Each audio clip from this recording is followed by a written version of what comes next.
ये video all female aspirants के लिए है जो बायो बैकग्राउंड से जस्ट 12th पास कर चुके हैं या जिनकी एज 17 से 24 साल के बीच में है। हमारा एक चैनल हुआ करता था MNS क्लासेस बाय सेंचुरियन, जो कि किसी कारणवश आज वो चैनल नहीं है हमारे पास। उस एग्ज़ाम के बारे में मैं सभी को पहले बताता हूँ। इसका नाम है मिलिट्री नर्सिंग सर्विस। ऐसी गोल्डन करियर अपॉर्चुनिटी जो बच्चे 12th के बाद इंडियन आर्म फोर्सेस में ऑफिसर बनना चाहते हैं, बट उनके पास मैथ्स नहीं है, बायो है, और अगर वो फीमेल एस्पिरेंट हैं तो ये करियर ऑप्शन उन्हीं के लिए है। और बहुत इंडिया में कम बच्चों को ये बात पता होती है। तो इस नीट के बारे में सबने सुना होगा, IIT JEE के बारे में सबने सुना होगा, और NDA के बारे में सबने सुना होगा। सो NDA इज़, अगर आप मैथ्स के साथ हैं और आपको लगता है कि आप आर्म फोर्सेस में लेफ्टिनेंट, फ्लाइंग ऑफिसर या सब लेफ्टिनेंट के रैंक पे सर्व करना चाहते हैं, बट मेडिकल प्रोफेशन में नहीं, इसके अलावा सारे प्रोफेशन में सर्व करना चाहते हैं, तो उसके लिए NDA बेहतर ऑप्शन है। बट अगर आप मेडिकल ऑफिसर के तौर पे AFMC ज्वाइन करना चाहते हैं या फिर MBBS ना करके नर्स बनना चाहते हैं, तो बहुत ही गोल्डन करियर ऑप्शन आपके पास है जिसका नाम है मिलिट्री नर्सिंग सर्विस। काफ़ी चर्चा में भी आजकल है, क्योंकि 26 जैन को राजपथ में सिर्फ एक ही फ्लाइट की सबसे ज़्यादा चर्चा हो रही थी, जब पीच कलर की यूनिफॉर्म में, आपने देखा होगा, मिलिट्री नर्सिंग सर्विस ऑफिसर्स की पूरी फ्लाइट, पूरे प्राउड मोमेंट था वो सभी के लिए। पहली बार पूरे इतिहास में ऑनरेबल गवर्नमेंट ने इस बार MNS ऑफिसर्स को भी राजपथ में मौका दिया था परेड करने का।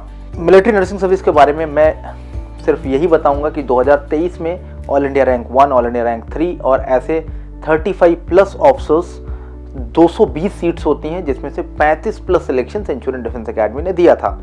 इसमें आप जब क्वालिफाई करते हैं तो आप नर्स के लिए BSc नर्सिंग का जो कोर्स होता है वो डिफरेंट कॉलेजेस में, इंडिया के जो 6 कॉलेजेस हैं, 200 सीट के लिए इंडियन आर्मी खुद आपको पूरी ट्रेनिंग प्रोवाइड करती है, और जिसके चार्जेस भी जीरो हैं, कोई चार्जेस आपके नहीं है। मतलब ये सिक्योर्ड करियर प्रोग्रेशन प्लान है, या मैं यूं कह लूं कि one of the most meaningful undergraduate programme है, जहां पे आप इंडियन आर्मी के गाइडेंस में ग्रेजुएशन भी करते हैं, इंडियन आर्मी के गाइडेंस में फिजिकल फिटनेस से लेके आर्म फोर्सेस की ट्रेनिंग भी लेते हैं, और वो यूनिफॉर्म पहनने का जो करोड़ों लोगों का सपना है, उनमें से 220 जो प्यारे बच्चे हैं जो पीच कलर की यूनिफॉर्म में लेफ्टिनेंट पद पे जाते हैं अपनी BSc नर्सिंग की ट्रेनिंग करने के बाद, उनमें आप भी शामिल हो सकते हैं। अब मैं बात करता हूं इस एग्जाम को आप कैसे दे सकते हैं। अगर आपकी एज 17 साल से 24 साल के बीच में है, आप फीमेल एस्पिरेंट हैं, आपने 12th क्लास में फिजिक्स, केमिस्ट्री, बायो और इसके साथ में इंग्लिश अगर लिया हुआ है, ये 4 सब्जेक्ट की रिक्वायरमेंट है, और परसेंटेज आपका कितना भी हो, सिर्फ आप पास हो। साल में एक बार एग्जाम होता है जिसका नाम है मिलिट्री नर्सिंग सर्विस। पहले ये एग्जाम अलग कराया जाता था, हाल ही में 2 साल पहले इस एग्जाम को के 2 प्रारूप को मैं एक्सप्लेन करना चाहता हूं कि एग्जाम आपको कैसे देना है। ये एक ऐसा एग्जाम है जिसके लिए आपको 2 फॉर्म भरने पड़ेंगे, एक नीट का फॉर्म और उसके साथ एक MNS का फॉर्म। तो नीट के फॉर्म में बहुत सारे बच्चे, क्योंकि वो पढ़ने में पूरी मेहनत तो करते हैं, फिर भी बहुत कम बच्चे हैं जो 600 से ऊपर नंबर लेके आ पाते हैं। तो अगर आप 600 मार्क्स नहीं ला पाते, या आप एवरेज स्टूडेंट हैं एकेडमिक्स में, आपको लगता है कि आप बहुत एक्स्ट्राऑर्डिनरी नहीं है पढ़ने में, बट आपके अंदर वो काबिलियत है, और फौज की रिक्वायरमेंट क्या है? फौज की रिक्वायरमेंट यही है कि फौज में हमें एकेडमिक पर्सनैलिटी प्रोफाइल का बंदा नहीं चाहिए, हमें एकेडमिक प्लस पर्सनैलिटी प्रोफाइल चाहिए।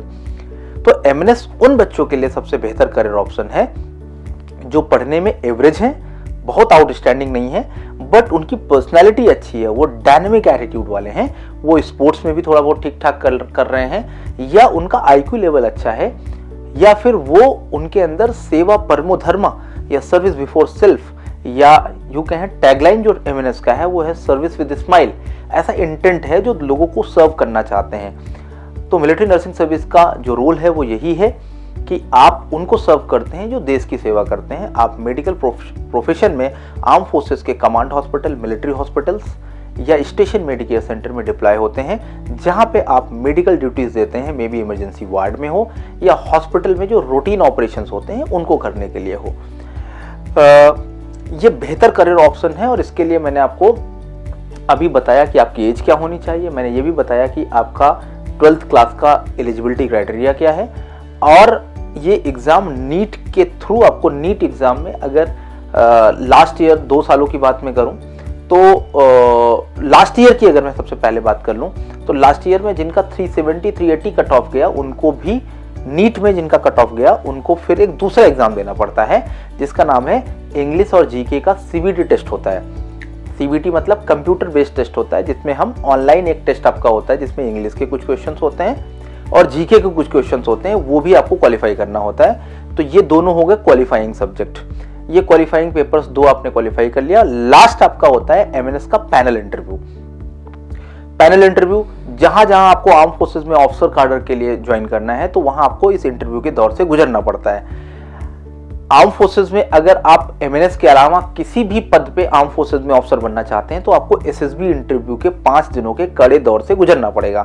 बट एमएनएस ऑफिसर बनने के लिए सबसे खास बात यह है कि इसका जो इंटरव्यू है वो सिर्फ एक दिन में, मैं यूं कह लूं कि 15-20 मिनट या आधे घंटे का ही इंटरव्यू होता है, जिसमें आपका पैनल इंटरव्यू होता है, एक साइकोलॉजिस्ट होते हैं और साथ में एमएनएस ऑफिसर्स होते हैं और एमबीबीएस जो आर्म फोर्सेस के एएफएमसी से थ्रू डॉक्टर्स होते हैं, सर्विंग डॉक्टर्स होते हैं, वो भी साथ में होते हैं और वो पैनल इंटरव्यू का पार्ट होते हैं। Then they conduct your panel interview, they conduct your personal interview I would say, where they ask certain questions जो आपकी पर्सनैलिटी प्रोफाइल के बेस पे क्वेश्चंस हैं। जैसे आप एमएनएस क्यों ज्वाइन करना चाहते हैं, एमएनएस के बारे में आपको पहली बार किसने बताया, सच में आप फौज ज्वाइन करना चाहते हैं कि नहीं जानना चाहते हैं, आप साइकोलॉजिकली इमोशनली बैलेंस हैं आर्म फोर्सेस को ज्वाइन करने के लिए कि नहीं है, फिजिकल फिटनेस आपकी कैसी है। हम बेसिकली उस इंटरव्यू में आपकी सुटेबिलिटी चेक करते हैं कि आप सच में आर्म फोर्सेस के काबिल है भी या नहीं है। तो उस पैनल इंटरव्यू को जब आप क्वालिफाई कर देते हैं उसके तुरंत बाद मेडिकल्स हो जाते हैं, मेडिकल्स के बाद फिर मेरिट आती है। अगर आप एनसीसी किया हुआ है, अगर आप ward of arm forces personal है तो इसमें आपको मेरिट में कुछ वेटेज मिल जाता है, मैं यूं कह लूं कि 5 नंबर या कुछ आपको एक्स्ट्रा वेटेज थोड़ा बहुत मिल जाता है। तो ये बेसिक तरीके से मैंने एक इन जनरल इन्फॉर्मेशन आपको दे दी जिनको नहीं पता था जो ये वीडियो देख रहे हैं एमएनएस के बारे में। अब बात करते हैं कि एमएनएस की तैयारी कैसे करें। एमएनएस की तैयारी करने के लिए आपको नीट की तैयारी नहीं करनी है, नीट के लेवल से भी अच्छी तैयारी करनी है, क्योंकि नीट में आपको क्या पढ़ना है, सिर्फ फिजिक्स केमिस्ट्री बायो। यहाँ आपको क्या पढ़ना है, फिजिक्स केमिस्ट्री बायो के साथ साथ इंग्लिश जीके और इसके साथ साथ हमें पर्सनैलिटी प्रोफाइल पे भी ध्यान देना है। जनरल अवेयरनेस हमारा अच्छा हो, पावर ऑफ एक्सप्रेशन हमारा अच्छा हो, बॉडी लैंग्वेज हमारी अच्छी हो। ये सब होलिस्टिक अप्रोच में अगर आपको तैयारी करनी है, Centurion defence academy top rankers सालों से देती आ रही है। एमएनएस का जब बहुत कम बच्चे अप्लाई करते थे एमएनएस में, तब से सेंचुरियन डिफेंस एकेडमी ने गांव-गांव जाकर मैंने मुहिम चलाई थी जिसमें मैंने बच्चों को अवेयर किया था। गांव-गांव के बच्चों को नहीं पता था एमएनएस क्या होता है। आज लाखों की संख्या में एमएनएस एग्जाम में बच्चे अपेयर होते हैं और वो वर्दी के सपने को पूरा करते हैं, वो पीच कलर की यूनिफॉर्म ग्रैब करते हैं इस पूरे पड़ाव को पार करके। सेंचुरियन डिफेंस एकेडमी ऑफलाइन के मोड पे भी वो तैयारी कराता है। ऑफलाइन के मोड पे हम आपको फिजिक्स केमिस्ट्री बायो के साथ साथ इंटरव्यू की तैयारी के साथ साथ इंग्लिश एंड जीके के साथ साथ वीकली मॉक टेस्ट के साथ में हम ट्राई करते हैं कि आप एएफएमसी के लिए क्वालिफाई कर जाएं नीट के थ्रू। अगर आप एएफएमसी नहीं कर पाते हैं तो लास्ट ऑप्शन आपका एमएनएस रहता है।